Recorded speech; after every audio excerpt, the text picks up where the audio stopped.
New York is famous for, attracting people that are going to work hard and be successful no matter what. And the Quaker process requires a different type of energy, and that's one that steps back and lets that space in the middle, the communal space, be filled as needed with ideas from everyone, right? Or the feelings, the spirit of everyone. And if things work well at the Pennington, it's because we maintain that space.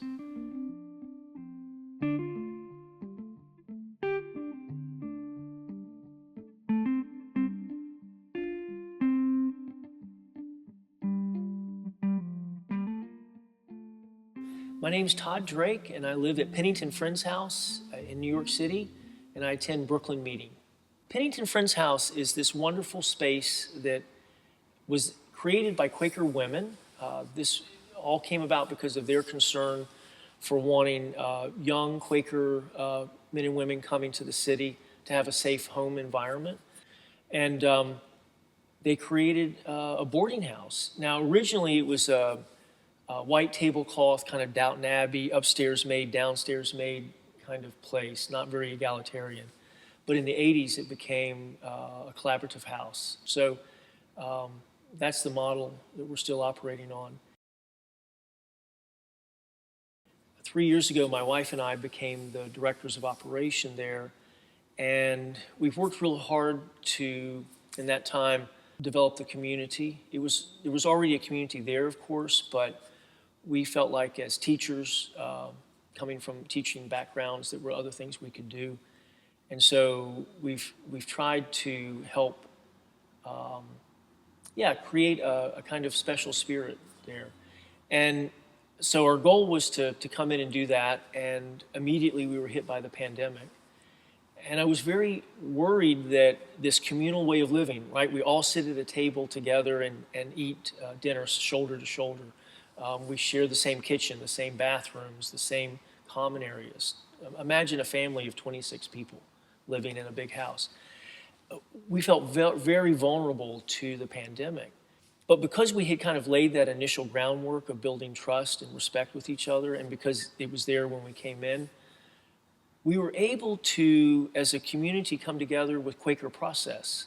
And what initially seemed like a deficit turned out to be a real asset to surviving a crisis. We're about 25% Quaker, right? 75% not. We have some people that are very devoutly Christian, others that are atheists. We have Jewish residents, we have Islamic faith residents. And so we're not overtly religious, right? We don't really proselytize within the house, but we do live and seek to live and communicate the spices of Quakerism. So simplicity, creating a sense of peace in the house so people really feel it's a safe space where they can be themselves and not be worried about aggression, microaggression, or other kind of social issues that make you feel uncomfortable. We try to approach our decision-making with integrity and transparency. We try to be a good steward of each other in the house. We had a resident who had cataract surgery and needed eye drops put in her eyes 5 times a day for 2 months. And so we created a graft, and everybody in the house circulated through and gave her eye drops. I mean, that's a testament to stewardship, right? We got her through that, and she didn't have to leave the residency. And I think that's the thing I'm most excited about, having been at the Penington for 3 years now, is that this Quaker way of living, right, using Quaker values and Quaker process, is really resilient.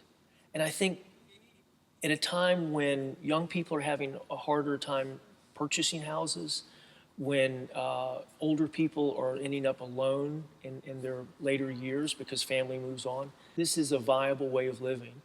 And it is, it's a more simple way of living. It, of course, builds community. It's more egalitarian. So I think there's a lot of possibility in this way of living, and it's one reason I want to tell our story. Thanks so much for watching this Quaker Speak video. We release a new video every other Thursday. We would like to thank Woodbrook for supporting this video. Woodbrook is a Quaker learning and research charity. They offer online learning and worship rooted in the Quaker tradition and open to all. Woodbrook has a new range of courses available for friends around the world to book on their website at www.woodbrook.org.uk, where you can also explore research opportunities and join regular online meeting for worship. Thanks again for watching, and have a happy Thursday.